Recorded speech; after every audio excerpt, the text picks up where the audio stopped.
नमस्कार दोस्तों, ocean network में आपका स्वागत है। गाज़ा पट्टी के इस युद्ध को कह लीजिए या संघर्ष को कह लीजिए, 1 महीना हो गया है और इस 1 महीने में 10,000 के करीब लोग मारे गए हैं।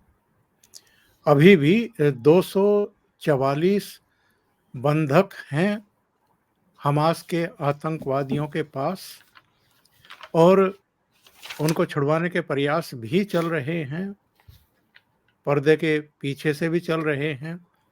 सामने से भी बातें हो रही हैं, शर्तें रखी जा रही हैं।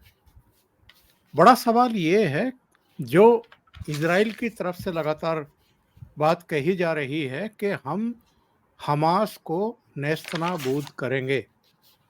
तो क्या हमास को पूरी तरीके से ख़त्म किया जा सकता है?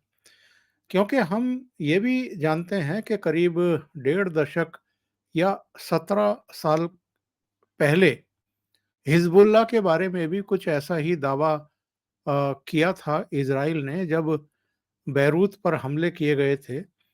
लेकिन अब हम फिर देख रहे हैं कि हिज़्बुल्लाह उसी ताकत के साथ फिर सामने है और वो हमले कर रहा है इज़राइल पर।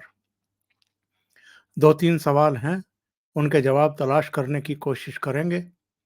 क्या इज़राइल हमास को हमेशा के लिए ख़त्म कर सकता है? नंबर 2, क्या गाज़ा पट्टी पर फिर से अपना कब्ज़ा जमा सकता है? नंबर 3, जो मुस्लिम कंट्रीज़ हैं, सऊदी अरब में खबर मिल रही है कि वहाँ सभी मुस्लिम देशों के प्रतिनिधि जुटने वाले हैं और इस पूरे प्रकरण पर, पूरे युद्ध पर कोई एक लाइन लेने वाले हैं। इसमें कितनी सच्चाई है, ये भी जानने की कोशिश करेंगे और पूरी दुनिया पर और भारत पर इसका क्या प्रभाव पड़ रहा है या पड़ने वाला है, इस पर भी हम लोग चर्चा करेंगे। मेरे साथ जुड़ रहे हैं रक्षा सुरक्षा मामलों के जानकार, टेरिटोरियल आर्मी के पूर्व चीफ और युद्ध सेवा मेडल से अलंकृत major general A K. Siwach sir. Siwach sir, बहुत स्वागत है आपका। नमस्कार। नमस्कार दोस्तों। सिवाच सर, 1 महीने से कुछ अधिक समय हो गया है इस संघर्ष को, इस युद्ध को। इज़राइल कहाँ खड़ा है और जो आस-पास के देश हैं, कुल मिलाकर के उनका एटीट्यूड क्या है और ये युद्ध जो है ये किस दिशा में बढ़ता हुआ आपको दिखाई दे रहा है?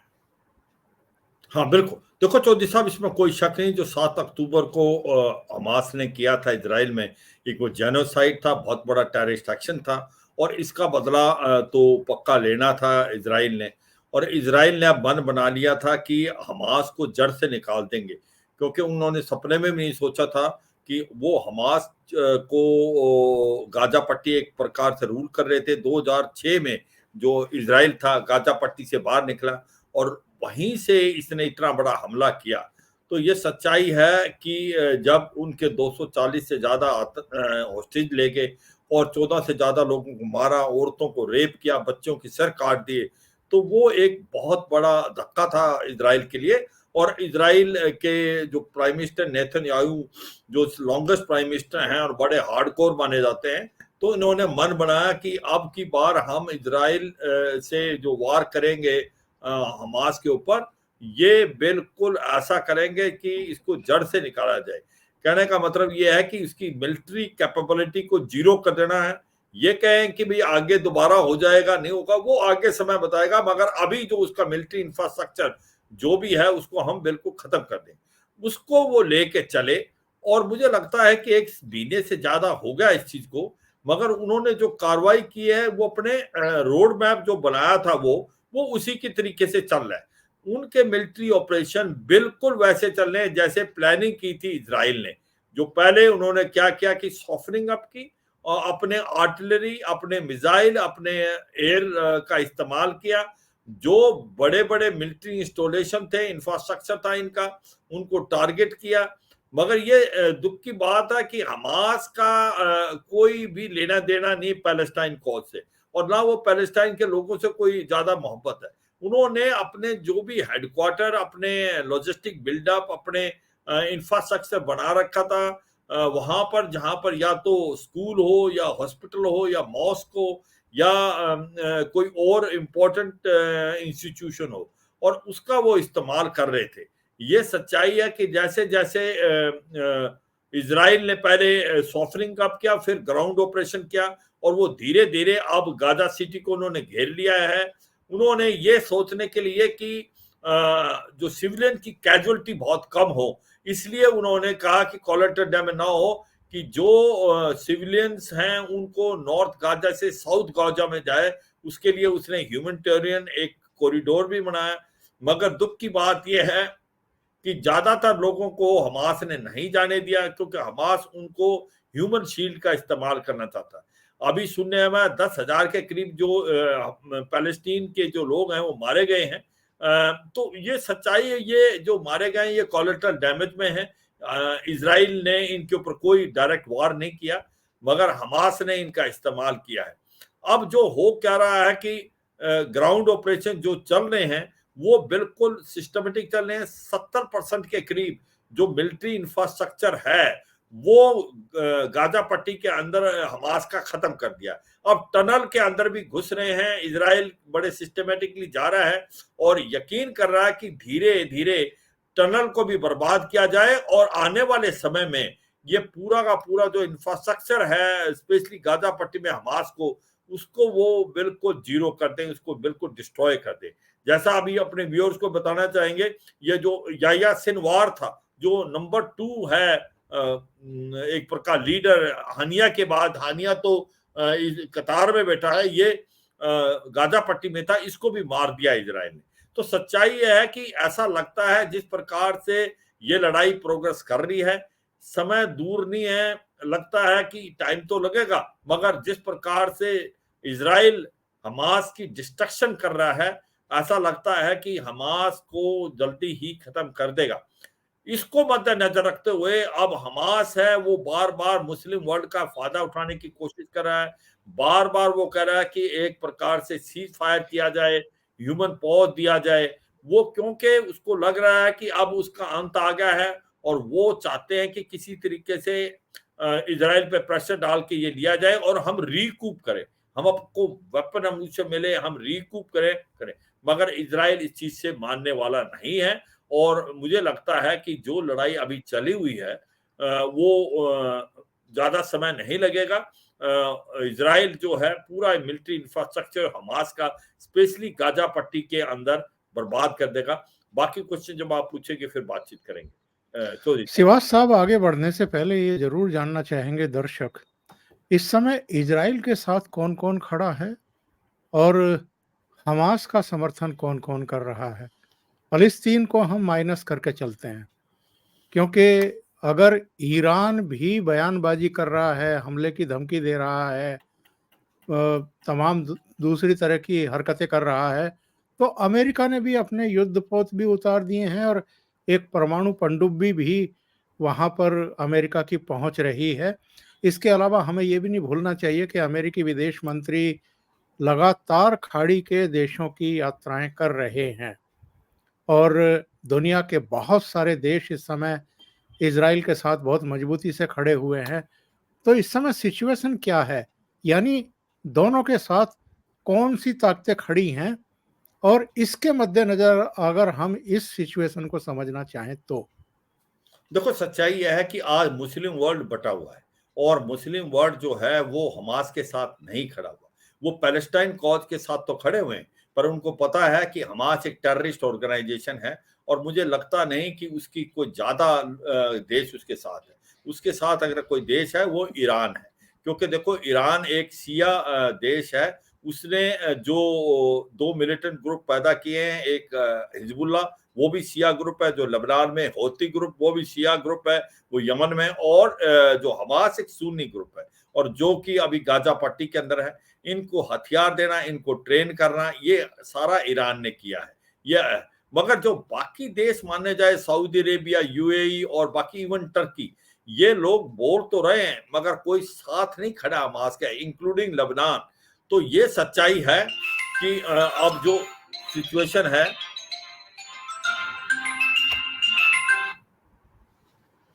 तो सिचुएशन आज की तारीख में ये है कि ज्यादातर देश जो हैं वो समझते हैं कि अभी हमास का जब तक तमाम नहीं होगा पीस नहीं आ सकती मिडल ईस्ट में। अब बात आती है कि अमेरिका ने क्या रोल प्ले किया है इसके लिए।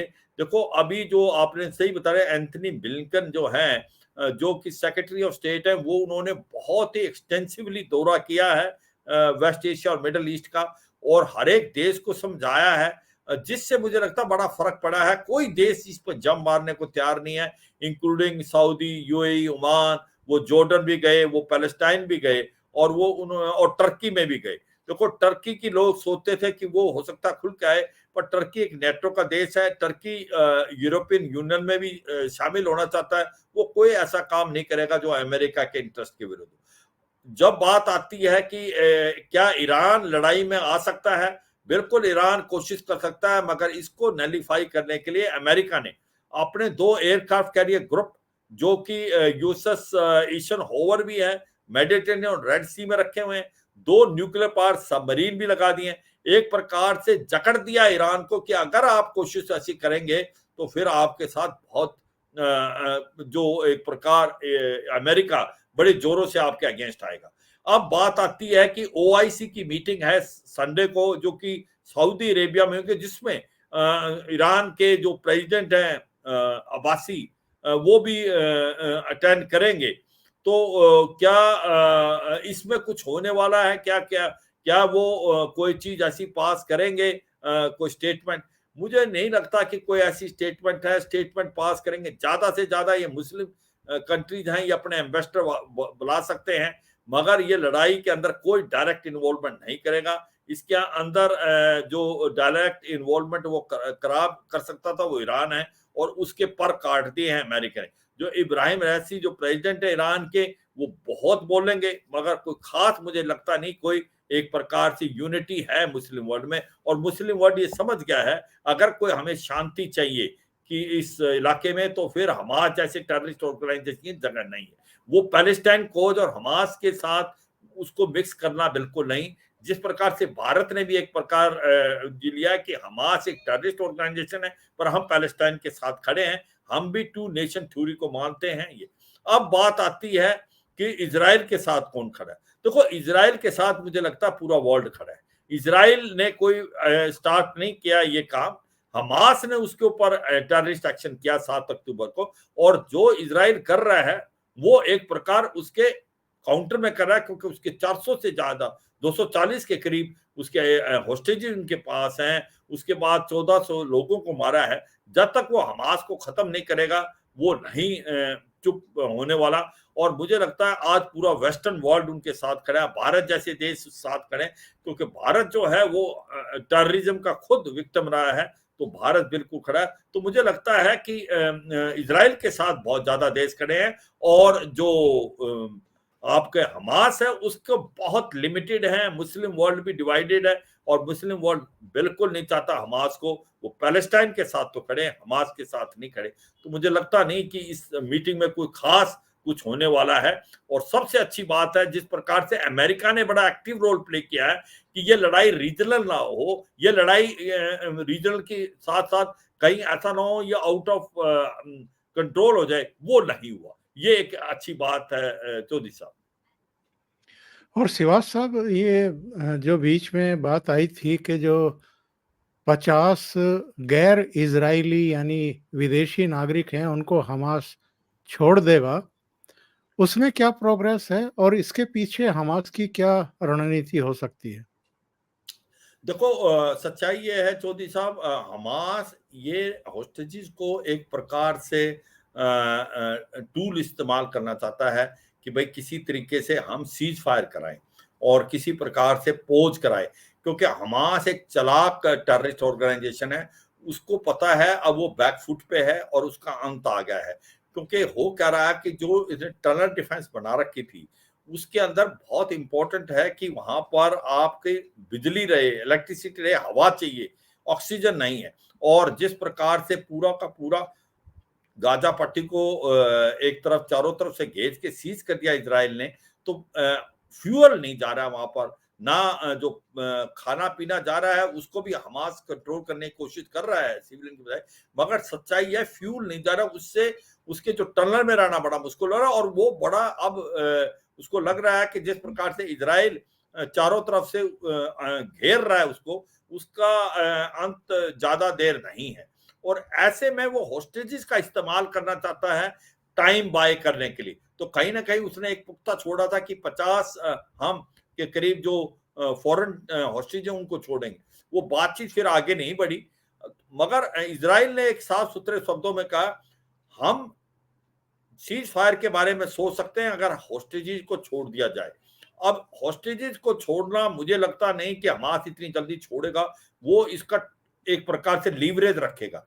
अब हो रहा है जो अमेरिका क्या रोल प्ले कर रहा है, अमेरिका इसमें हॉस्टेजेस के चक्करों में अब अमेरिका और इजराइल लोकेशन पता करने की ट्राई करे। MQ-9 जो ड्रोन्स हैं उसका भी इस्तेमाल हो रहा है, अमेरिका के जो ड्रोन जो भारत ने भी खरीदे हैं, कि कहीं ना कहीं लोकेशन का पता चले ये हॉस्टेजेस कहां पर रखे हैं, हमास ने कौन सी टनल में रखे हैं, शायद उस पर ऑपरेशन। पर यह सच्चाई है कि अब जो बात में एक प्रकार से जो बार बार बात आ रही है कि क्या इजराइल और अमेरिका के अंदर भी कुछ मतभेद है सीज फायर को लेके, क्योंकि जो बाइडेन कह रहे हैं कि अभी एक मिलिट्री पॉज होना चाहिए 48 आवर्स के करीब, और नेतन्याहू जो है वो नहीं मान रहे। और वो उसकी वजह यही है, नेतन्याहू का मानना है अगर हम इतना बड़ा मिलिट्री पोज देंगे तो फिर ये जो हमास अभी बैकफुट पे है, जिसकी अभी पूंछ हमने दबा दी है, वो रिकूप कर लेगा, रिफिट करेगा और फिर लड़ाई करेगा। तो इसलिए अब जब दुश्मन बिल्कुल बैकफुट पे है, उसको अभी जो रिवाइव नहीं करना। तो ये सच्चाई है। हाँ, अब बात आती है क्या इजराइल वहां पर रहेगा, ये बातचीत चल रही है। मुझे लगता नहीं इजराइल वहां रहेगा। इजराइल वहां से वापस तो आएगा, मगर जो सिक्योरिटी है गाजा पट्टी की वो अपने कंट्रोल में रखेगा, क्योंकि वो कभी नहीं चाहेगा जिस प्रकार से 7 अक्टूबर हुआ कि दोबारा कोई ऐसा हो। तो मुझे लगता है ये आपस में जो अमेरिका और इजराइल के बीच में है वो बातचीत हो रही है, मगर इजराइल ऐसा कुछ नहीं करेगा जिससे हमास को रिवाइव मिल जाए। मिलिटरली वो समझ रहे हैं कि हमास को खत्म करना है। अब जो बड़े बड़े पंडित हैं, वो जैसे आपने भी ये उठाया था कि जो हिजबुल्लाह था उसको, देखो वो समय लगता है। इसका मतलब ये तो नहीं है कि हमास को छोड़ दिया जाए। अगर अभी लड़ाई बंद कर दें और हॉस्टेजेस वगैरह बदल लें तो क्या हमास खत्म हुआ? हमास की तो 50-60-70% से ज्यादा मिलिट्री इंफ्रास्ट्रक्चर के अलावा नहीं हुआ। तो फिर तो 7 अक्टूबर दोबारा हो सकता है। इसलिए इजराइल अब बीच में नहीं रुकेगा जब तक उसको यकीन ना हो जाए कि जो इसकी टॉप लीडरशिप, चाहे वो हानिया हो कतार के अंदर, अभी ये जो याया मारा है गाजा पट्टी में, बाकी को बर्बाद नहीं कर लेगा। मुझे लगता नहीं कि आज की तारीख में इजराइल रुकने वाला, और ये सही स्टेप है, क्योंकि आप मिलिट्री लीडरशिप को खत्म करें, इसका मिलिट्री इंफ्रास्ट्रक्चर खत्म करें, आगे की आगे देखी जाएगी, वो देखेंगे। मगर अभी बीच में कैसे छोड़ सकता है इजराइल? इजराइल ने बार बार अमेरिका को बोला कि जो 7 अक्टूबर को हुआ है एक बहुत बड़ा धक्का लगा है, वो किसी ने सोचा नहीं था, उनकी भी फेलियर है, तो वो नहीं होने दे। तो मुझे लगता है ये बात अब बिल्कुल क्लियर है कि इजराइल बड़े सिस्टमेटिकली अभी गाजा पट्टी की तरफ, गाजा सिटी को घेर लिया है, और उसने सिविलियंस को भी बहुत मूव किया है नॉर्थ से साउथ की तरफ भी। और अब ये अंत की जो लड़ाई है, हाँ एक ही चीज है वाकई जो बार बार आप भी इशारा कर रहे थे कि होस्टेजेस का जो है वो क्वेश्चन बहुत ही ज्यादा क्वेश्चन मार्क है, और उनकी सेफ्टी को लेके काफी ऐसा है कि फिक्र करने वाली बात है। चौधरी साहब और श्रीवास साहब, आपने अभी जिक्र किया कि अमेरिका के राष्ट्रपति चाहते हैं कि 48 घंटे का एक पॉज दे दिया जाए, इसको रोका जाए, और नेतान्याहू मान नहीं रहे हैं। ऐसे में जो ये बात कही जा रही है कि भारत की इस संघर्ष में कोई भूमिका हो सकती है, तो भारत क्यों कहेगा इजराइल से कि वो इसे रोके? क्योंकि भारत तो खुद आतंकवादी हमलों का भुक्तभोगी रहा है, तो भारत तो ऐसे में इस तरह की गलती नहीं करेगा। हाँ बिल्कुल, देखो सच्चाई ये है कि आप सभी ये कह रहे हैं कि भारत एक ऐसा देश है जिसके पास लीवरेज है सबका, क्योंकि भारत के रिलेशनशिप मिडल ईस्ट में मुस्लिम वर्ल्ड से भी अच्छे हैं, चाहे सऊदी है, यूएई है, चाहे आपका पैलेस्टाइन का है, जॉर्डन है, ओमान है, और भारत के रिलेशन इजराइल से भी अच्छे हैं, भारत के रिलेशनशिप ईरान से भी बहुत अच्छे हैं। तो ऐसा कोई देश नहीं है इंक्लूडिंग अमेरिका जिसके रिलेशनशिप सबसे अच्छे हों। और अभी तो ऐसे फलस्तीन के राष्ट्रपति से भी बात की है हाँ, प्रधानमंत्री ने। महमूद अब्बासी से भी बात की है भारत के प्रधानमंत्री, और हम पैलेस्टाइन कॉज के साथ तो हरदम खड़े रहे। हमने 2 नेशन सॉल्यूशन बोला है। तो ये सच्चाई है कि अगर किसी का लीवरेज है इन देशों पे तो भारत का है, और भारत के जो प्राइम मिनिस्टर मोदी हैं वो एक करिस्मेटिक लीडर हैं वर्ल्ड के आज के जमाने में। अगर किसी टॉप 2-3 की बात होती है तो प्राइम मिनिस्टर मोदी का आता है। मगर भारत ऐसी गलती बिल्कुल नहीं करेगा कि ऐसे टाइम में मध्यस्थता करने की ट्राई करे, क्योंकि आपका जो मिलिट्री दिमाग क्या कहता है कि जब दुश्मन खत्म नहीं हुआ उसको बीच में रोक के उसको पॉज देना, वो रिवाइव हो जाएगा, इतनी बड़ी गलती नहीं होनी चाहिए। तो मुझे लगता नहीं कि इजराइल इस चीज को मानेगा। इजराइल के एम बड़ा क्लियर है कि उसको मिलिटरली हमने डिफीट करना है, हमास का रूट से खत्म कर देना है।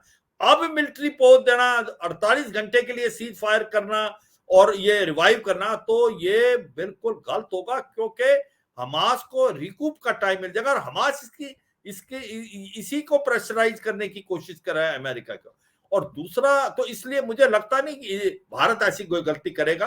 भारत समझता है, और इजराइल वैसे भी किसी की मानने वाला नहीं। इजराइल वो करेगा जो उसके हित के लिए। जो बात आती है कि क्या अमेरिका और इजराइल के बीच में और भी मतभेद है। हाँ, अमेरिका ने जो इशारा किया है इजराइल को कि आप हमास को खत्म भी करो, तो वहां पर आपने गाजा पट्टी को से बाहर निकलना है, वही निर्णय। वो मुझे लगता तालमेल है इजराइल और अमेरिका के बीच में। इजराइल भी इतनी बड़ी गलती नहीं करेगा कि वहां रहे। क्या ये पैलेस्टीनियन एडमिनिस्ट्रेशन को दिया जाएगा, क्या ये यूनाइटेड नेशन जो है वो अपनी एक प्रकार से फौज भेज के एडमिनिस्ट्रेशन कराएगा। मगर ये सच्चाई है कि जो सेफ सिक्योरिटी है डिफेंस पॉइंट ऑफ व्यू से, अभी इजराइल चांस नहीं लेगा। वो अपनी प्रेजेंस रखेगा गाजा पट्टी में, मगर जो गाजा पट्टी का एडमिनिस्ट्रेशन है, गाजा पट्टी का बाकी जो है कंट्रोल, वो आगे बातचीत हो रही है पैलेस्टीन एडमिनिस्ट्रेशन या यूनाइटेड से, ऐसा कुछ होगा। मगर ये सच्चाई है कि जिस प्रकार से अभी इजराइल चल रहा है वो तभी रुकेगा जब बिल्कुल वो हमास को खत्म कर देगा गाजा पट्टी में। चौधरी साहब, बहुत बहुत धन्यवाद शिवाज सर, ओसीएन नेटवर्क के लिए इतना समय निकालने के लिए और एक अहम मुद्दे पर चर्चा करने के लिए। Thank you so much sir. नमस्कार। थैंक यू चौधरी साहब। जय हिंद। जय हिंद सर।